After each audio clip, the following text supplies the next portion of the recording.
Retrouvons Maître Keinec, notaire à Brest, à propos des droits et des devoirs des enfants et de leurs parents. On le sait, les parents ont des obligations envers leurs enfants tant que ces derniers sont à charge. Plus tard, en cas de nécessité, ce sera aux enfants de subvenir aux besoins de leurs parents. Les droits et les devoirs des parents envers leurs enfants et réciproquement sont assez larges. Ils sont codifiés dans notre code civil. La principale obligation des parents envers leurs enfants est une obligation d'aliment, au sens large du terme. Donc l'obligation d'aliment est définie à l'article 203 du Code civil. C'est une obligation d'éducation, l'obligation de nourriture, une obligation de surveillance, et tout ça pris au sens large. Alors ça veut dire quoi? Ça veut dire que tant que les enfants sont mineurs, les parents ont l'obligation de les surveiller, de les nourrir, mais cette obligation ne s'arrête pas à la majorité, elle s'étend jusqu'à ce que les enfants soient totalement autonomes. L'autonomie, vous la définissez comment?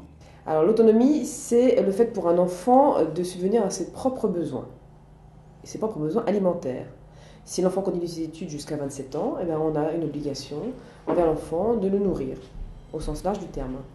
À partir du moment où cet enfant est majeur et vole de ses propres ailes, quelles sont les obligations qui incombent envers ses parents? Alors, l'obligation, comme je vous l'ai dit tout à l'heure, elle est réciproque, c'est-à-dire si à un moment de la vie des parents, si les parents n'ont plus de moyens de subsistance, ce sont les enfants qui ont un devoir envers eux. Après, il faut définir quelle est l'obligation, c'est-à-dire qu'elle est fonction des besoins des parents, sont-ils vraiment sans ressources, et de la situation financière des enfants.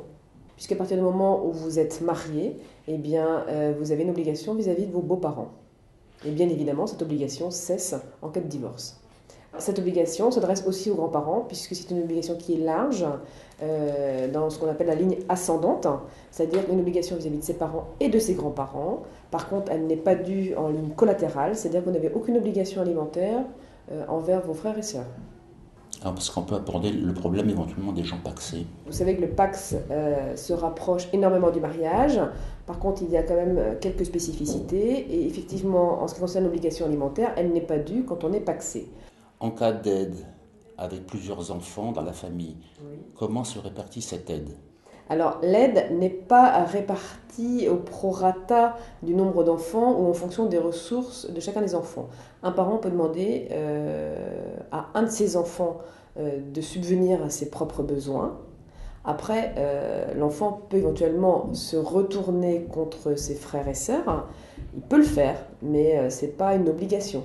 Est-ce qu'à partir du moment où un enfant a aidé ses parents, au moment de la succession, cette aide, il la récupère? Il peut la récupérer, effectivement. Il a une créance à faire valoir dans la succession de ses parents. Prenons plusieurs frères et sœurs. Certains vont à l'université jusqu'à 26-27 ans, Oui. alors que d'autres vont au travail. Cet enfant universitaire sera plus aidé que les autres financièrement. Est-ce qu'il y aura une différence à l'arrivée? Oui, il y aura une différence à l'arrivée. Alors, c'est une obligation alimentaire. C'est pas considéré comme une donation. C'est-à-dire qu'on doit entretenir l'enfant jusqu'à ce qu'il soit autonome. Donc, si un enfant a fait 2 ans d'études et est autonome à 20 ans et qu'il travaille, l'obligation alimentaire s'arrête. Si un autre enfant fait 9 ans d'études après le bac, l'obligation alimentaire va jusqu'à la fin de ses études. Il n'y a pas de stricte égalité et celui qui s'est arrêté à 20 ans ne pourra pas demander à ses parents l'équivalent, j'ai envie de dire, de l'obligation alimentaire. Pour conclure, en cas de difficulté à vous régler un problème de prise en charge, moi je vous invite à prendre rendez-vous auprès de votre notaire.